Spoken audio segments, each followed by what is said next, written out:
तुर्की के लोगों ने अपने घरों पर लहराया तिरंगा, पाकिस्तान में मातम। तुर्की पहुंचकर शहबाज शरीफ ने जो भारतीय नजारा देखा, पूरी दुनिया को चौंका देगा। तुर्की में भारतीय तिरंगे का सम्मान देखकर पाकिस्तानी पीएम की फटी आंखें। भारत पर तुर्की ने दिया अब तक का सबसे बड़ा बयान, 100 साल तक नहीं भूलेंगे शहबाज शरीफ। दोस्तों, तुर्की पहुंचते ही पाकिस्तान के प्रधानमंत्री शहबाज शरीफ की एक बार फिर से भयंकर बेइज्जती हुई है। वहां पहुंचकर उन्होंने चारों तरफ भारतीय तिरंगे को लहराते हुए देखा, जिसकी कल्पना उन्होंने कभी सपने में भी नहीं की थी। तुर्की पहुंचकर शहबाज शरीफ ने जो देखा, वो नजारा पूरी दुनिया को हैरान कर देगा। तुर्की पहुंचकर शहबाज शरीफ वहां भूकंप पीड़ितों के लिए सहानुभूति दिखाने वाले थे, लेकिन इनका सहानुभूति स्वीकार करने के लिए तुर्की का कोई भी बड़ा प्रतिनिधि इनसे मिला ही नहीं। जबकि भारतीय विमान जब राहत सामग्री लेकर तुर्की पहुंचे थे, तो उनका भव्य स्वागत किया गया था। पूरे तुर्की में थैंक यू इंडिया की बाढ़ आ गई थी। बयान जारी करते हुए तुर्की ने भारत को दोस्त कहकर सभी को रुला दिया। लेकिन पाकिस्तानी पीएम का स्वागत तो छोड़िए, तुर्की में इन्हें कोई पूछ तक नहीं रहा। यहां तक कि एयरपोर्ट पर भी पाकिस्तानी पीएम को रिसीव करने के लिए कोई बड़ा अधिकारी नहीं आया, क्योंकि इस वक्त तुर्की के सभी नागरिक बचाव कार्य में जुटे हुए हैं।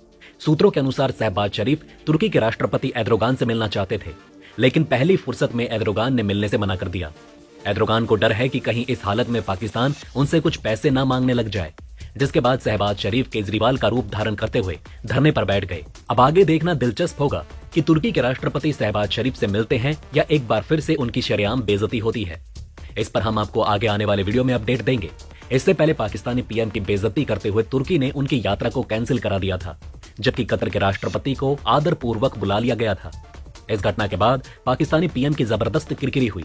माना जा रहा है कि शहबाज शरीफ ने तुर्की की यात्रा करके पाकिस्तान और तुर्की दोनों देशों के घाव पर नमक छिड़कने का काम किया है। ये टाइमिंग उनके यात्रा के लिए बिल्कुल भी ठीक नहीं मानी जा रही।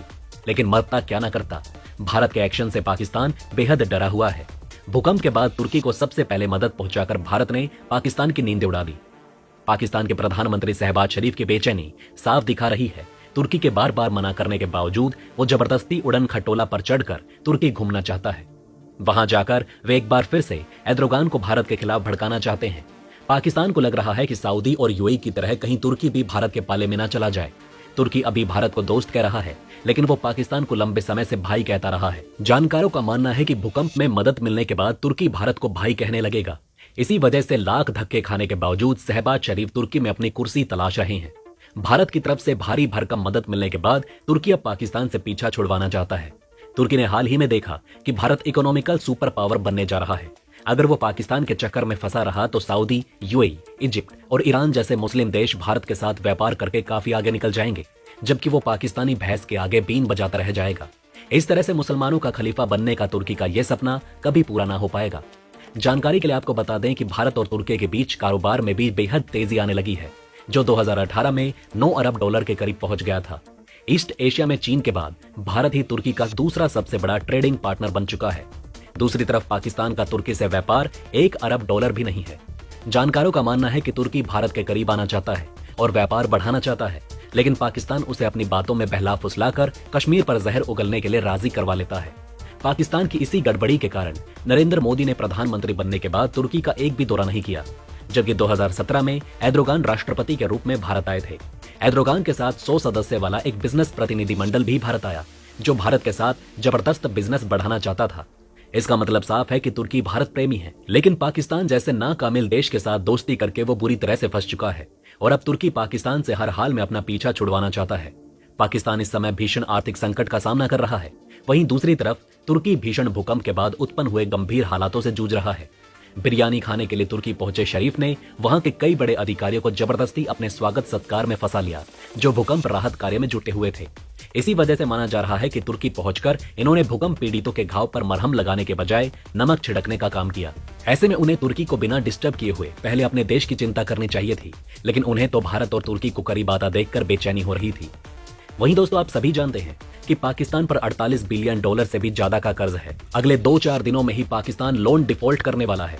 इसके बावजूद पाकिस्तानी पीएम शहबाज शरीफ अपने देश की चिंता छोड़ तुर्की में कबाब खाने पहुंचे। सभी बेशर्मी की हदों को पार करते हुए अपने 25 करोड़ लोगों को तड़पता हुआ छोड़कर तुर्की जाने से पहले शहबाज शरीफ ने एक बड़ा बयान दिया। उन्होंने ट्वीट करके लिखा कि इस वक्त मुझे पाकिस्तान छोड़कर तुर्की जाना होगा और वहां मुझे सहानुभूति का ड्रामा प्रस्तुत करना होगा, नहीं तो तुर्की भी भारत के पाले में चला जाएगा। इसके बाद पाकिस्तान का कश्मीर मुद्दे पर कौन साथ देगा? उन्होंने कहा, मैं कंगाल पाकिस्तान और भूख से तड़पते पाकिस्तानियों की तरफ से तुर्की के लिए संवेदना का ढोल पीटने जा रहा हूं। पाकिस्तानी पीएम ने कहा कि आज मुझे पाकिस्तान से ज्यादा तुर्की के लोग पुकार रहे हैं। उन्होंने कहा कि हमें पाकिस्तानियों की भी फिक्र है, लेकिन तुर्की के नागरिकों की फिक्र थोड़ा ज्यादा है। आपको बता दें कि भारत को तुर्की में मदद भेजता देख पागल होकर शहबाज शरीफ भूकंप के दूसरे दिन ही तुर्की जाने वाले थे, लेकिन उस समय तुर्की ने पाकिस्तान की इंटरनेशनल बेइज्जती करते हुए शहबाज शरीफ की फ्लाइट को उड़ने ही नहीं दिया। तुर्की ने पाकिस्तान के कान के नीचे बजाते हुए कहा था कि अभी हम भूकंप प्रभावित अपने लोगों के राहत और बचाव कार्य में जुटे हुए हैं। ऐसे में किसी वीआईपी का स्वागत के लिए हमारे पास समय नहीं।